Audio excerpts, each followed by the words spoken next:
Taken King. And he's coming for you, Guardian.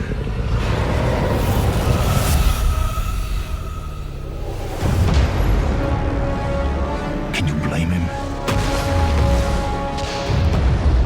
You killed his son with his own sword.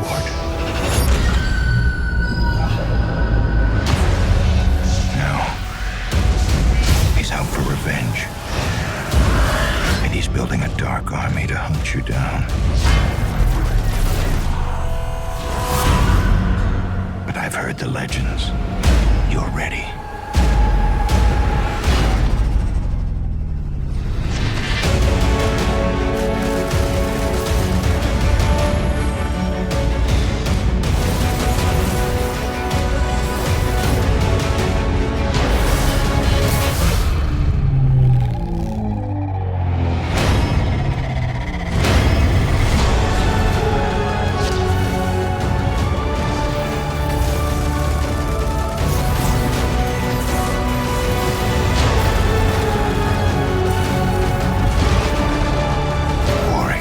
Coming, Guardian. You got his attention. Now, go get his head.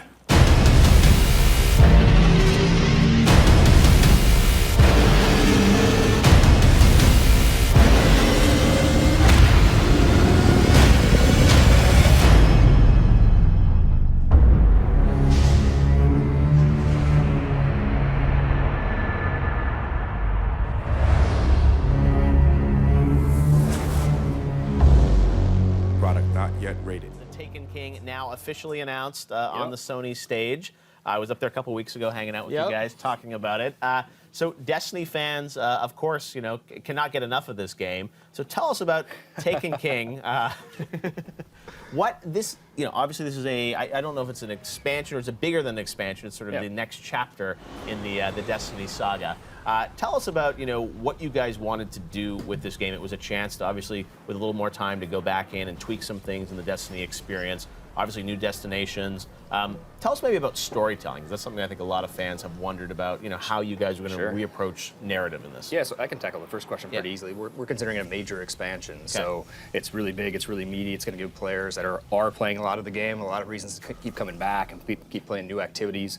And Taken King really begins with Oryx, which is our new villain. So we can talk about the setup for that. Luke's the creative director on the project. They've been working really hard to make sure that the storytelling is an evolution from what we've been doing in the past and is really focused this time around. With a story focused on a strong villain like Oryx, it's an opportunity to do a couple of things. One, continue the story that players started in the Dark Below with battling Crota, and two, have this villain arrive as a result of the incident that took place in the Dark Below. Now, with respect to how we're telling stories, our priority moving forward with storytelling is about characters. We want to create and add interesting characters to the world and expand them. I think in the Dark Below you met Eris, and she was a character that people started to remember. And in House of Wolves you met two more characters, Varix and Petra. And I think that people are starting to see we care about the characters in this universe.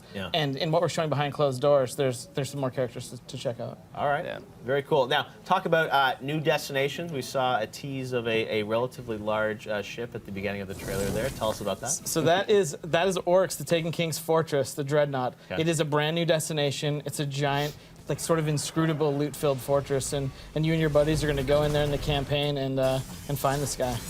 Wow, that's cool. So new destinations, although of course, being Destiny, it's it's one big world, so you're going to be able to visit a lot of familiar destinations as well, right? that foundation is still there, right? And so we're going to do some things to change and tweak this. So the arrival of Oryx actually brings a new army of enemies as well, called the Taken. And so these are combatants that are ripped out of our dimension, changed, then sent back in. And the really cool thing that we get to do with that is, like when you fight like a Scion, for example, and it's been taken, its behavior's completely changed. So it really defies what you expect from that enemy. It really tweaks the way that you approach encounters.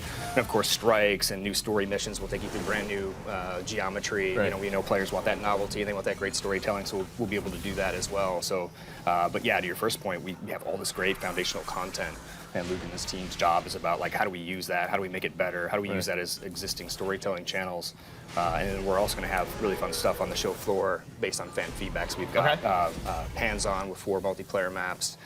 We've got some objective-based Crucible play, which a lot of people have been asking for. Cool. And of course, a mode, Mayhem, that's going to show off the brand new supers, which the supers are just Yeah, some of the the supers that are teased in the trailer there. I mean, they're kind of the thing that players are probably most excited about. Like, going to new places is awesome. Having new enemies to fight is awesome. But when we overdrive the character and give you brand new powers to unleash on these guys, like, that's kind of what the game's about. Like, building your monster killing machine and taking them out into the world and doing it. Yeah, we got like 20 days into a Warlock, and it was the thing that motivated me to start a Titan, right? That thermal solar, hammer firing off. I'm like, man, I gotta get my hands on that. You gotta get there, and I'm sure you did.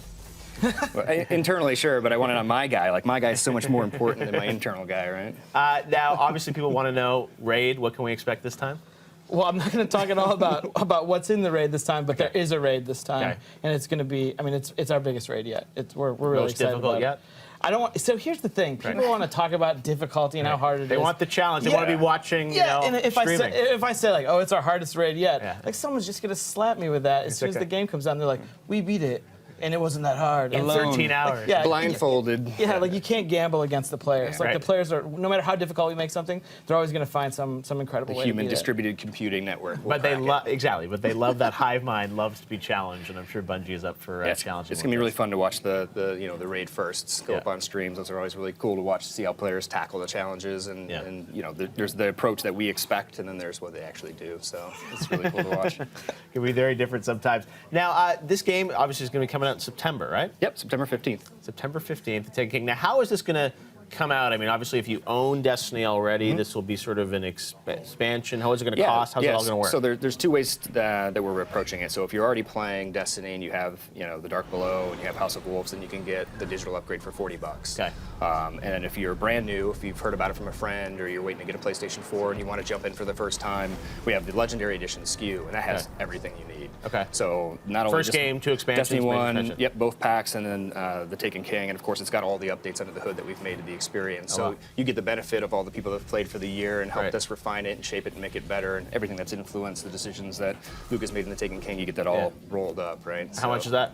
That's $60. Oh wow! So just price a regular game. Yeah, it's like you get everything from year one, and the Taken King, which begins year 2 for $60. Yeah, it's really important that as we begin year 2, we can keep the fan base all together, right? All these players on the same story, on the same missions, they can all play together. We didn't want to come up with that, that world where you're in a Spire team and you don't know who has what and who can go where and when, and like, oh, you're flashing right now because you can't go here. Like, we want to just basically, level set everybody from the same place. Exactly right. Well, you guys have done an amazing job kind of updating Destiny, and the fact that we've got new content coming in September. I know the fans are excited to see it, and it was cool to see it for the first time tonight on the PlayStation stage. Well, we'll see you guys over at the booth for some hands-on with Destiny. We'll be there. All right, thanks very much, guys.